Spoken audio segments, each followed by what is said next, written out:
Ladies and gentlemen, welcome to another episode of Imperial Diecast, and today I am proud to show you probably the most famous four-door Jaguar that was made, the predecessor of the S-Type and an icon of the 1960s, the Mark II.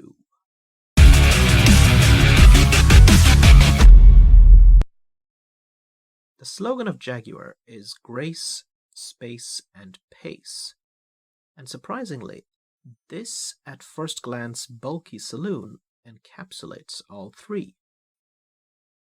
Because when it came out in 1959, this was the fastest sedan in the world, with a top speed of around 200 kph.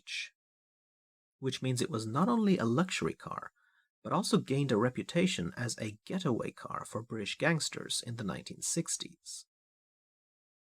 This particular Mark II Jaguar is powered by a 220 horsepower producing 3.8-liter straight 6, which is also written on the trunk lid. But a more efficient 210 horsepower generating 3.4-liter was also an option, as was an even smaller 2.4-liter outputting 120 horsepower. Now, the sister car of the Jaguar Mark II is the Daimler 250 V8, and KK Scale has recently released both it and the Mark II Jaguar in 118 as sealed models, but the price is like around €80. This, on the other hand, is a 124 scale model, around 2/3 the size of a 118 model, but I managed to get this for around €24, or a third of the price of the 118 KK. Both are sealed, and while the KK has more details, especially in the wheel area, this 124 has a surprising level of detail as well, as I will show you over the course of this review.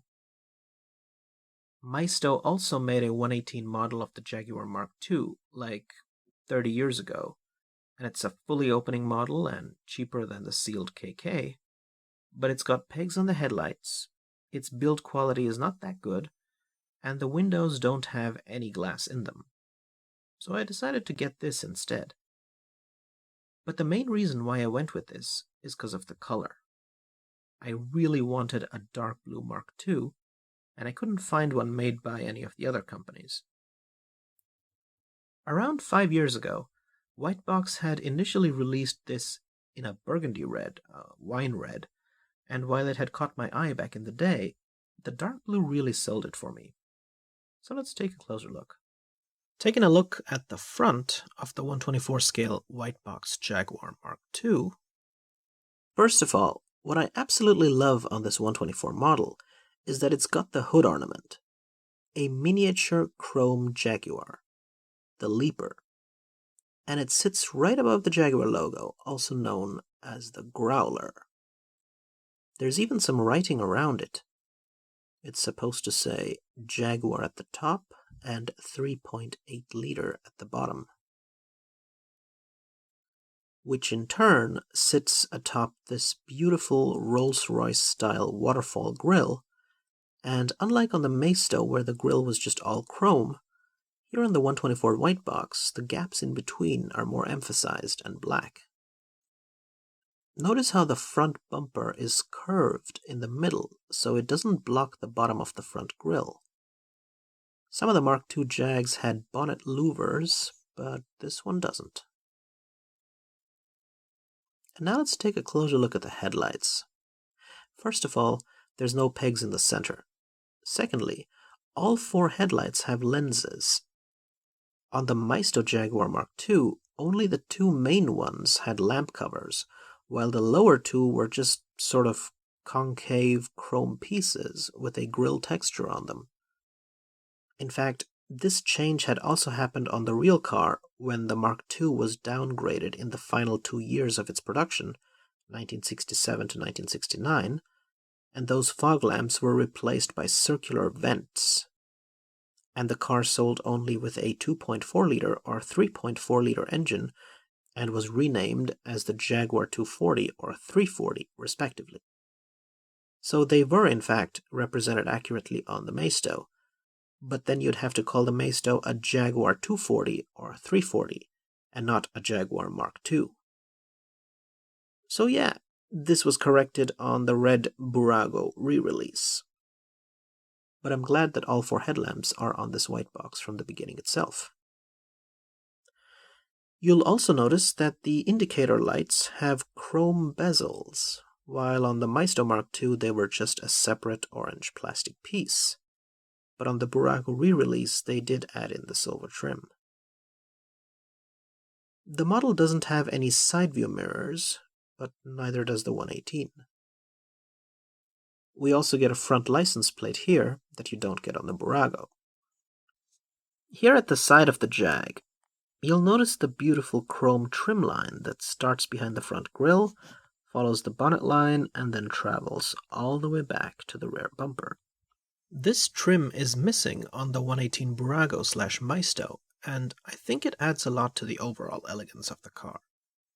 WhiteBox also modeled the door handles as separate chrome pieces instead of just molding them into the bodywork. The spokes are, of course, a bit too thick. They should be a bit thinner, and I suppose it's hard to do, especially in the budget range and in 1/24 scale. The 118 Bburago/Maisto version has the same issue, but the 118 KK scale definitely has them done right. So, among all the chrome, it's a bit hard to see, but WhiteBox did include the centerlocks, which is good.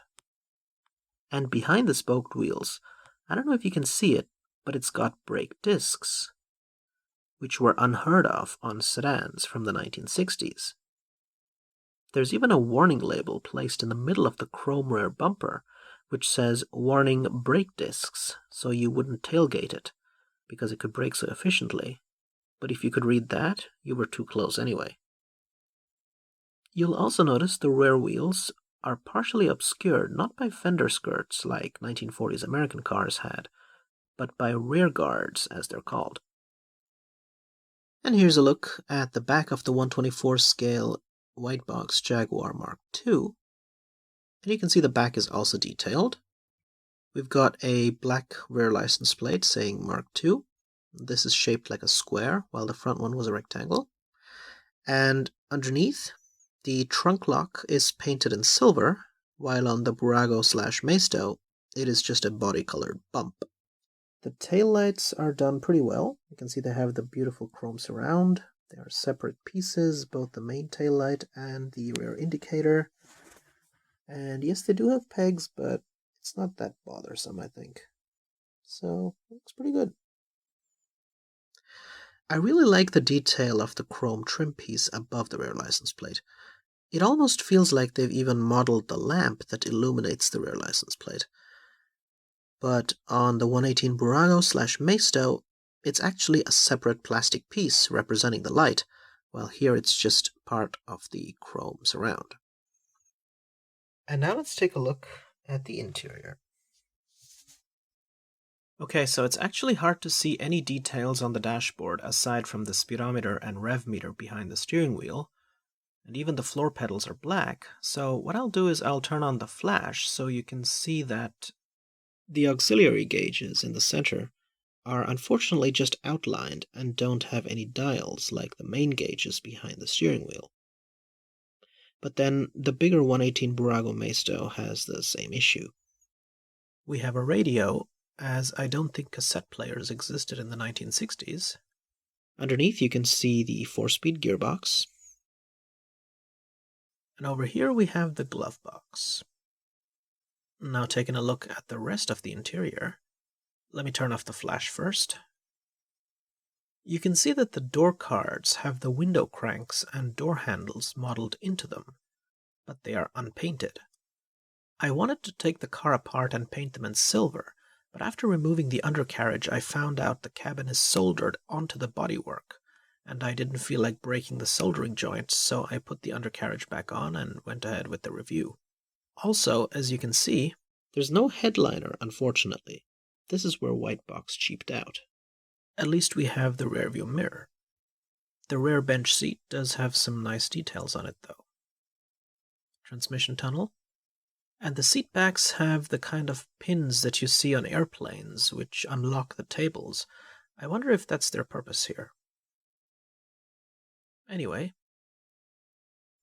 And taking a look at the driver's side of the Jaguar Mark II. The steering wheel unfortunately doesn't have the growler on it, and the horn ring isn't chromed like it's supposed to be.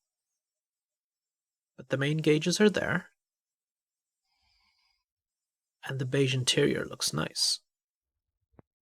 So yeah. And taking a look at the bottom of the car, you can see that there's not much detail here.